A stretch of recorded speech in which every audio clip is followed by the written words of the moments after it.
নমস্কার, আশা করি সবাই ভালো আছেন। আজ টিভি বাংলা থেকে আজকের এক ঝলক নতুন খবর।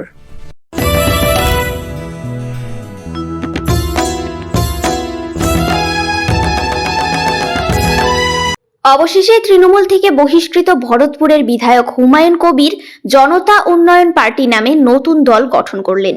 পূর্ব ঘোষণা মতোই আজ নিজের নতুন দলের নাম ঘোষণা করলেন তৃণমূল থেকে সাসপেন্ডেড বিধায়ক হুমায়ুন কবির। নতুন দলের নাম দেওয়া হয়েছে জনতা উন্নয়ন পার্টি। আজ দুপুরে মুর্শিদাবাদের বেলডাঙ্গার খাগড়ুপাড়া মোড়ে নিজের নতুন দলের নাম ঘোষণা করেন তিনি। প্রকাশ করেন দলের ইস্তাহারও। হুমায়ুন জানান, বিধানসভা নির্বাচনে রেজিনগর এবং বেলডাঙ্গা দুই কেন্দ্র থেকে লড়াই করবেন তিনি।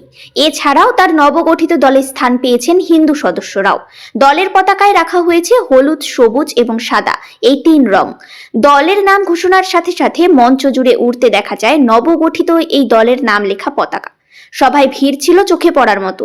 সেই সঙ্গে হুমায়ুনের জনতা উন্নয়ন পার্টির নাম ঘোষণা হওয়ার জন্য আয়োজিত এই দিনের এই অনুষ্ঠানের মঞ্চে দেখা যায় তৃণমূলের বিক্ষুব্ধ বহু নেতা নেত্রীদের। হুমায়ুন কবির তার দলের নাম দিয়েছেন জনতা উন্নয়ন পার্টি, সংক্ষেপে জেইউপি। নাম ঘোষণার পাশাপাশি কোন প্রতীকে তিনি লড়তে চান সেই কথাও জানিয়েছেন হুমায়ুন। প্রতীক হিসেবে তার প্রথম পছন্দ গোলাপ। গোলাপ তো ভালোবাসার প্রতীক। সেই গোলাপই কেন দলের প্রতীক হিসেবে পছন্দ করছেন হুমায়ুন? জানা গিয়েছে 2026 সালের বিধানসভা নির্বাচনে তার লড়াই তৃণমূল কংগ্রেস ও বিজেপির বিরুদ্ধে।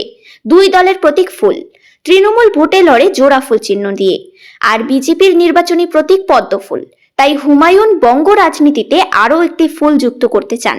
দুই ফুলের বিরুদ্ধে লড়তে চান গোলাপ নিয়ে। আজকের খবর এখানেই শেষ। কেমন লাগলো জানাবেন, সাবস্ক্রাইব ও শেয়ার করবেন। আপনারা ভালো থাকবেন।